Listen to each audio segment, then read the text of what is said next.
ഞങ്ങൾ വീണതല്ല, സാഷ്ടാംഗം പ്രണമിച്ചതാണ് എന്ന നിലപാടിലാണ് ഇപ്പോൾ ബി നേതാക്കളൊക്കെ. കഴിഞ്ഞ 12 കൊല്ലം ഇന്ത്യ ഭരിച്ചിട്ടും ആർക്കു മുന്നിലും വഴങ്ങില്ല എന്ന് അഹങ്കരിച്ച ബി പ്രധാനമന്ത്രിക്കും ഒടുവിൽ വിദ്യാർത്ഥികളുടെയും ഇന്ത്യയിലെ യുവതലമുറയുടെയും മുന്നിൽ കീഴടങ്ങേണ്ട ഒരു അവസ്ഥ വന്നു. തോറ്റു തൊപ്പിയിട്ടിട്ടും അത് സമ്മതിച്ചു തരാനാകില്ലല്ലോ അല്ലെ? അതിന് പുതിയ നാടകവുമായിട്ടാണ് അവരെല്ലാവരും രംഗത്ത് വന്നിരിക്കുന്നത്. ഞങ്ങൾ തോറ്റതല്ല, രാജ്യത്തിനും യുവാക്കൾക്കും വേണ്ടി ധർമ്മേന്ദ്ര പ്രധാൻ സ്വയം ത്യാഗം ചെയ്തതാണ് എന്നൊക്കെയാണ് ബി നേതാക്കൾ ഇപ്പോൾ തട്ടിവിടുന്നത്. അന്ന് കോൺഗ്രസ് ഭരണകാലത്തുണ്ടല്ലോ 2G കേസിൽ രാജയോ, കൽക്കരി വിവാദത്തിൽ അശ്വിനി കുമാറോ, റെയിൽവേ കേസിൽ പവൻകുമാർ ബൻസാലോ ഒക്കെ രാജിവെച്ചപ്പോൾ ഈ ബി പറഞ്ഞത് ഇങ്ങനെയൊന്നും ആയിരുന്നില്ല കേട്ടോ. അന്ന് അവർ എന്തൊക്കെയാണ് ആക്രോശിച്ചിട്ടുള്ളത്? അഴിമതിക്കാരുടെ പതനം, ജനരോഷത്തിന് മുന്നിലെ നാണം കെട്ട തോൽവി, ഭരിക്കാൻ യോഗ്യതയില്ലാത്തവരുടെ ഒളിച്ചോട്ടം എന്നൊക്കെ പറഞ്ഞ് രാജ്യം ഒട്ടുക്കം പാർലമെന്റ് വരെ സ്തംഭിപ്പിച്ചവരാണ് ഈ കൂട്ടരെന്ന കാര്യം നമ്മൾ മറക്കരുത്. അന്ന് മറ്റുള്ളവർ രാജിവെച്ചപ്പോൾ അത് അഴിമതിയും നാണം കെട്ട തോൽവിയും ഒക്കെ ആയിരുന്നു ഇവർക്ക്. ഇന്ന് സ്വന്തം മന്ത്രിക്ക് രാജിവെക്കേണ്ട ഒരു അവസ്ഥ വന്നപ്പോൾ അത് രാജ്യസ്നേഹം കൊണ്ടുള്ള മഹത്തായ ത്യാഗമായി മാറി, അവരുടെ വലിയ ഔദാര്യമായി മാറി. ഇതിലും വലിയൊരു ഇരട്ടത്താപ്പും ഉരുണ്ടുകളിയും വേറെ കാണാൻ നമുക്ക് കഴിയില്ല. ഞങ്ങൾ തോറ്റു, ഞങ്ങൾക്ക് തെറ്റുപറ്റി എന്ന് സമ്മതിച്ചാൽ മോദിക്കും കൂട്ടർക്കും പിന്നെ എന്ത് വിലയാണ് ഉണ്ടാവുക? അതിനാണ് ഈ രാജ്യസ്നേഹത്തിന്റെ തുണിയിട്ട് സ്വന്തം തോൽവിയെ മൂടി വെക്കാൻ ശ്രമിക്കുന്നത്.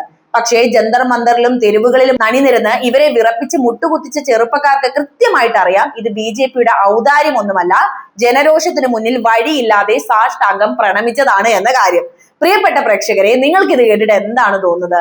ഇവരുടെ ഉരുണ്ടുകളിയെ കുറിച്ച് നിങ്ങൾക്ക് പറയാനുള്ളത് എന്ത് തന്നെയായാലും കമന്റ് ബോക്സിൽ എഴുതുമല്ലോ. നമുക്ക് എന്തൊക്കെയാണ് ഇവർ പറഞ്ഞത് എന്ന് വിശദമായിട്ട് തന്നെ പരിശോധിക്കാം. തോറ്റു തൊപ്പിയിട്ട് എന്ന് സമ്മതിക്കാനുള്ള മടിയും അഹങ്കാരവും മാത്രമാണ് ബി നേതാക്കളുടെ ഓരോ പ്രസ്താവനയിലും ഇന്ന് നേളിക്കുന്നത്. രാജ്യവും യുവതലമുറയുമാണ് ബി പ്രവർത്തകർക്ക് വലുത് എന്നാണ് ആഭ്യന്തരമന്ത്രി അമിത്ഷാ ഇപ്പോൾ തട്ടിവിട്ടിരിക്കുന്നത്. അതെത്ര മനോഹരമായ തമാശയാണല്ലേ? കഴിഞ്ഞ മാസങ്ങളൊക്കെയും ഇതേ യുവതലമുറ ഡൽഹിയിലെ ജന്തർ മന്ദറിലും രാജ്യത്തിന്റെ വിവിധ കോണുകളിലും പൊരിവെയിലത്തും കൊടും തണുപ്പിലും നീതിക്കായിട്ട് അലമുറയിട്ട് കരഞ്ഞപ്പോൾ ഈ പറയുന്ന യുവതലമുറയോടുള്ള സ്നേഹം എവിടെ പോയിരുന്നു? അന്ന് ഉയർന്നു വന്ന ചോദ്യങ്ങൾക്കൊന്നും മറുപടി നൽകാതെ അവരെ ലാത്തിചാർജ് ചെയ്തും പോലീസിനെ വിട്ട് അടിച്ചമർത്തി മുന്നോട്ട് പോയപ്പോൾ തോന്നാത്ത ഏത് സ്നേഹമാണ് ഇപ്പോൾ പെട്ടെന്ന് മുളച്ചു പൊന്തിയത്? ഇവിടെ മറ്റൊരു രസകരമായ പ്രസ്താവന നടത്തിയത് മുൻ കേന്ദ്രമന്ത്രി മുരളീധരനാണ് കേട്ടോ. ഇവിടെ ജയിച്ചത് ധർമ്മേന്ദ്ര പ്രധാനും മോദിയുമാണെന്നാണ് അദ്ദേഹത്തിന്റെ കണ്ടുപിടുത്തം. എന്തൊക്കെയാണല്ലേ പറഞ്ഞു വരുന്നത്? ജനങ്ങൾ ഒന്നടങ്കം തെരുവിറങ്ങി സമരം ചെയ്ത് ഭരണം പ്രതിസന്ധിയിലാവുകയും മറ്റു വഴിയില്ലാതാവുകയും ചെയ്തപ്പോൾ രാജിവെച്ചതിനെയാണ് മോദിയുടെയും പ്രധാന്റെയും വിജയം എന്ന് വിശേഷിപ്പിച്ചിരിക്കുന്നത്. ഇതിലും വലിയൊരു തമാശ അടുത്ത കാലത്തൊന്നും ഞാൻ കേട്ടിട്ടില്ല. തോറ്റു തുന്നം പാടി ഓടാൻ വഴിയില്ലാതെ സാഷ്ടാംഗം പ്രണമിച്ചിട്ട് ഞങ്ങൾ തോറ്റതല്ല, ശരിക്കും ഞങ്ങൾ ജയിച്ചത് കൊണ്ട് സ്വയം പിന്മാറിയതാണ് എന്ന് പറയുന്ന സവിശേഷ രാഷ്ട്രീയ യുക്തി ബി മറ്റാരുടെ കയ്യിലാണ് ഇപ്പോഴുള്ളത്? രാജിവെച്ചതിനു ശേഷം ധർമ്മേന്ദ്ര പ്രധാൻ നടത്തിയ പത്രപ്രസ്താവന ഇതിലും വലുതാണ്. ചോദ്യപേപ്പർ ചോർച്ചയിൽ ശക്തമായ നിലപാട് സ്വീകരിച്ചുവെന്നും രാജ്യത്തിന്റെ ഐക്യം നിലനിർത്താനാണ് താൻ രാജിവെച്ചതുമെന്നാണ് പ്രധാൻ അവകാശപ്പെടുന്നത്. എത്ര വശ്യമായ നുണപ്രചാരണം! ചോദ്യപേപ്പർ ചോർന്ന് ലക്ഷക്കണക്കിന് യുവാക്കളുടെ ഭാവി അനിശ്ചിതത്തിലായപ്പോൾ മാപ്പ് പറയാനും തെറ്റുതിരുത്താനും കൂട്ടാക്കാതിരുന്ന വ്യക്തിയാണ് ഇപ്പോൾ ഐക്യത്തെക്കുറിച്ച് പ്രസംഗിക്കുന്നത്. രാജ്യത്തെ യുവാക്കളുടെ അമർഷം അണ പൊട്ടി ഒഴുകിയപ്പോൾ ജനരോഷത്തിന് മുന്നിൽ പിടിച്ചു നിൽക്കാനാകാതെ രാജിവെക്കേണ്ടി വന്നതിനെയാണ് രാജ്യസ്നേഹം കൊണ്ടുള്ള മഹാത്യാഗമെന്ന് വിശേഷിപ്പിക്കാൻ ഇദ്ദേഹം ശ്രമിക്കുന്നത്. ഇങ്ങനെ ഒരു സാഹചര്യത്തിൽ ഇങ്ങനെയല്ലാതെ വേറെ എന്താണല്ലേ അവർക്ക് പറയാൻ സാധിക്കുക? ഞങ്ങൾ പരാജയപ്പെട്ടു, ഞങ്ങളുടെ അഴിമതിയും അനാസ്ഥയും പുറത്തായി, ജനങ്ങൾ ഞങ്ങളെ മുട്ടുകൊത്തിച്ചു എന്ന് പരസ്യമായി സമ്മതിച്ചാൽ നരേന്ദ്രമോദിക്കും കൂട്ടർക്കും പിന്നെ എന്ത് വിലയാണ് ഇന്ത്യയിൽ ബാക്കിയുണ്ടാവുക? അതുകൊണ്ട് രാജ്യം, രാജ്യസ്നേഹം, യുവക്ഷേമം എന്നൊക്കെ വൻ വ്യാപ്തിയുള്ള വാക്കുകൾ എടുത്തിട്ട് സ്വന്തം തോൽവിയെ വെള്ളപൂശാൻ നോക്കുകയാണ് അവർ. അത്രയുമല്ല, ഇപ്പോൾ ഈ രാജിവെച്ച് തന്നെ ബി എന്തോ വലിയ ഔദാര്യമാണെന്ന തരത്തിലുള്ള ഒരു നരേഷൻ അടിച്ചേൽപ്പിക്കാനും സോഷ്യൽ മീഡിയ വഴിയും അല്ലാതെയും ഇവർ ആവതും ശ്രമിക്കുന്നുണ്ട്. അത്തരത്തിലുള്ള വീഡിയോസ് ഒക്കെ നമ്മൾ കണ്ടിട്ടുണ്ടാവും അല്ലെ? എന്നാൽ യാഥാർത്ഥ്യം അതല്ല കേട്ടോ. ഇത് ബി ഔദാര്യമല്ല, അവരുടെ ഉദാര മനസ്കതയുമല്ല. ഇത് തെരുവിൽ ഉയർന്ന ജനശക്തിയുടെ വിജയം തന്നെയാണ്. ഡൽഹിയിലെ ജന്തർ മന്ദറിൽ ഉയർന്ന സമരജ്വാലകൾ സൃഷ്ടിച്ച പ്രകമ്പനമാണ് കേന്ദ്ര സർക്കാരിന്റെ അടിത്തറ ഇളക്കിയത്. അധികാരം കയ്യിലിരുന്നാൽ എന്തും ചെയ്യാമെന്ന ധാർഷ്ട്യത്തോടെ പെരുമാറിയ ഭരണാധികാരികളെ നിങ്ങൾ ലളിതമായി കണ്ട സാധാരണക്കാരായ ഉദ്യോഗാർത്ഥികളും അവരെ പിന്തുണച്ച യുവജനങ്ങളും ചേർന്ന് വിറപ്പിച്ചു നിർത്തി. ബി നേതാക്കൾ ഒരിക്കലും വില നൽകാത്ത പാറ്റകളെ പോലുള്ള സാധാരണക്കാരായിട്ടുള്ള യുവതലമുറയുണ്ടല്ലോ, അവർ ചോദ്യങ്ങൾ ചോദിച്ചു തുടങ്ങിയപ്പോൾ ഉത്തരമില്ലാതെ ആസ്ഥാന പണ്ഡിതന്മാരും നേതാക്കളും ഒളിച്ചോടുകയായിരുന്നു നമ്മൾ കണ്ടത്. സമരത്തിന്റെ ആദ്യ നാളുകളിൽ പ്രക്ഷോഭകരെ അവഗണിക്കുകയോ പരിഹസിക്കുകയോ ചെയ്ത അമിത്ഷായും നരേന്ദ്രമോദിയും പ്രതിഷേധം രാജ്യവ്യാപകമാവുകയും ഭരണം തന്നെ സ്തംഭിപ്പിക്കുന്ന ഒരു അവസ്ഥയിൽ എത്തുകയും ചെയ്തപ്പോഴാണ് വഴങ്ങാൻ തയ്യാറായത് പോലും. അത്രയും നാൾ അടയിരുന്ന ധർമ്മേന്ദ്ര പ്രധാൻ എന്ന വൻമരത്തെ വെട്ടിമാറ്റാൻ അവർ നിർബന്ധിതരായി മാറി. അളമുട്ടിയപ്പോൾ മറ്റു വഴികളൊന്നുമില്ലാതെ വരുമ്പോൾ മാത്രം എടുത്ത ഒരു നിർബന്ധിത തീരുമാനത്തെയാണ് ഇപ്പോൾ മഹാത്ഭുതമായ എന്തോ കാര്യമായിട്ട് BJP ചിത്രീകരിക്കുന്നത്.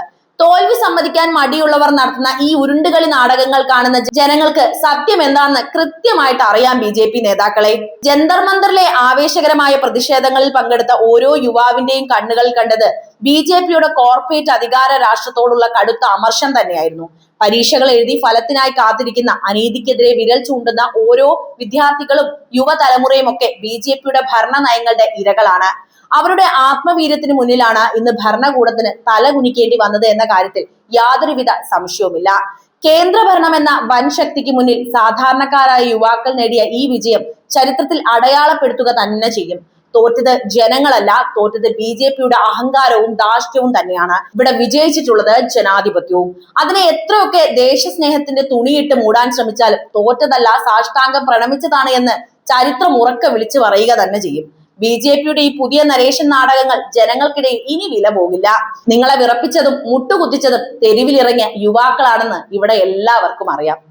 എന്തായാലും കുറച്ചു കാലങ്ങൾക്ക് മുൻപ് അന്ന് കോൺഗ്രസ് ഭരണകാലത്ത് വീഴ്ചകളും അഴിമതി ആരോപണങ്ങളും ഉയർന്നപ്പോൾ ജനരോഷത്തിനും ശക്തമായ പ്രതിപക്ഷ പ്രക്ഷോഭങ്ങൾക്ക് മുന്നിൽ വഴങ്ങി മന്ത്രിമാർ ഒന്നൊന്നായി രാജിവെച്ച നാളുകൾ ചരിത്രത്തിൽ രേഖപ്പെടുത്തിയിട്ടുള്ളതാണ്. ഞാനതൊന്ന് ഓർമ്മിപ്പിക്കാം. 2G സ്പെക്ട്രം കേസിൽ ആരോപണം ഉയർന്നപ്പോൾ രാജയ്ക്കും, റെയിൽവേ കൈക്കൂലി കേസിൽ പവൻകുമാർ ബൻസാലിനും, കൽക്കരി കുംഭകോണ ഫയൽ വിവാദത്തിൽ അശ്വിനി കുമാറിനും, APL വിവാദത്തിൽ ശശി തരൂരിനുമെല്ലാം രാജിവെച്ച് ഒഴിയേണ്ട ഒരു അവസ്ഥ വന്നിട്ടുണ്ടായിരുന്നു. പാർലമെന്റ് സ്തംഭിപ്പിച്ചും തെരുവുകളിൽ പ്രതിഷേധ ജ്വാല തീർത്തും അന്നത്തെ കോൺഗ്രസ് സർക്കാരിനെ പ്രതിക്കൂട്ടിൽ നിർത്തിയത് ഇതേ BJP നേതാക്കളായിരുന്നു എന്നത് നമ്മൾ മറക്കരുത്. അന്ന് എന്തൊക്കെയായിരുന്നു അവർ പറഞ്ഞിരുന്നത്? അന്ന് ആ രാജികളെ ഒന്നും BJP ധാർമ്മികതയുടെ മാതൃക എന്നോ രാജ്യത്തോടുള്ള സ്നേഹം കൊണ്ടുള്ള ത്യാഗം എന്നോ അല്ല വിശേഷിപ്പിച്ചത്. പകരം അഴിമതിക്കളി പുറത്തായപ്പോൾ ഓടി ഒളിക്കൽ, ജനരോഷത്തിന് മുന്നിലെ നാണം കെട്ട പരാജയം, ഭരിക്കാൻ യോഗ്യതയില്ലാത്തവരുടെ പുറത്തുപോക്ക് എന്നൊക്കെയായിരുന്നു BJPയുടെ മുതിർന്ന നേതാക്കൾ മാധ്യമങ്ങൾക്ക് മുന്നിൽ വന്ന് ആക്രോശിച്ചത്. ഇതൊന്നും ഇവിടുത്തെ ജനങ്ങൾ മറന്നൊന്നും പോയിട്ടില്ല. മന്ത്രിമാരുടെ രാജി കൊണ്ട് മാത്രം കാര്യമില്ല എന്നും പ്രധാനമന്ത്രി വരെ ഉത്തരം പറയണമെന്നും ആവശ്യപ്പെട്ട് രാജ്യമൊട്ടുക്കും പ്രതിഷേധം നയിച്ച BJP അന്ന് ഒരു മന്ത്രിയുടെ രാജിയെ പോലും ഭരണകൂടത്തിന്റെ ദയയോ ഔദാര്യമോ ആയിട്ട് ചിത്രീകരിക്കാൻ സമ്മതിച്ചിരുന്നില്ല. കാരണം അന്ന് അവരിരുന്നത് പ്രതിപക്ഷത്തായിരുന്നല്ലോ. എന്നാൽ ഇന്ന് സ്വന്തം കാര്യം വന്നപ്പോൾ ഈ BJP നേതാക്കൾ കൈക്കൊള്ളുന്ന നിലപാട് എത്രമാത്രം ഇരട്ടത്താപ്പ് നിറഞ്ഞതാണ് എന്ന് നമ്മൾ മനസ്സിലാക്കണം. ചോദ്യപേപ്പർ ചോർച്ചയിൽ കോടിക്കണക്കിന് വിദ്യാർത്ഥികളുടെ ഭാവി അനിശ്ചിതത്തിലാക്കി. ഡൽഹിയിലെ ജന്തർ മന്ദറിലും രാജ്യത്തിന്റെ വിവിധ കോണുകളിലും വിദ്യാർത്ഥികൾ ആഴ്ചകളോളം തെരുവിൽ കിടന്ന് സമരം ചെയ്തപ്പോൾ മറ്റു വഴികളില്ലാതെയാണ് ധർമ്മേന്ദ്ര പ്രധാനെ കൊണ്ട് രാജിവെപ്പിച്ചത്. എന്നാൽ അന്ന് കോൺഗ്രസ് മന്ത്രിമാർ രാജിവെച്ചപ്പോൾ അതിനെ ഭരണകൂടത്തിന്റെ നാണംകെട്ട തോൽവി എന്ന് വിളിച്ചവർ ഇന്ന് സ്വന്തം മന്ത്രിക്ക് രാജിവെക്കേണ്ടി വന്നപ്പോൾ അതിനെ രാജ്യത്തിനും യുവതലമുറയ്ക്കും വേണ്ടി ചെയ്ത എന്തോ മഹത്തായ ത്യാഗം എന്ന് വെള്ളപൂശാനാണ് ശ്രമിക്കുന്നത്. മറ്റുള്ള മന്ത്രിമാരൊക്കെ രാജിവെക്കുമ്പോൾ അത് അഴിമതിയും തോൽവിയും ആകുകയും സ്വന്തം മന്ത്രി രാജിവെക്കുമ്പോൾ അത് ദേശസ്നേഹവും വലിയ ത്യാഗവും ഒക്കെ ആവുന്ന ഒരു രാഷ്ട്രീയ യുക്തിയാണ് ഇവിടെ അവർ പ്രയോഗിക്കുന്നത്. ജന്തർ മന്ദറിലെ ആവേശകരമായ യുവജന മുന്നേറ്റത്തിന് മുന്നിൽ ഭരണകൂടം മുട്ടുകുത്തിയെന്ന് സമ്മതിച്ചാൽ മോദിയുടെയും കൂട്ടരുടെയും അപ്രമാദിത്വത്തിന് മങ്ങലേൽക്കുമെന്ന ഭയം മാത്രമാണ് ഈ ഉരുണ്ടുകളിക്ക് പിന്നിൽ പ്രവർത്തിക്കുന്നത്. അന്ന് കോൺഗ്രസ് മന്ത്രിമാർ രാജിവെച്ചപ്പോൾ അത് പ്രതിപക്ഷത്തിന്റെയും ജനങ്ങളുടെയും വിജയമായി പ്രഖ്യാപിച്ച അതേ BJP ഇന്ന് സ്വന്തം തോൽവി മറയ്ക്കാൻ ചരിത്രത്തെ തന്നെ തിരുത്തി എഴുതാൻ നോക്കുകയാണ്.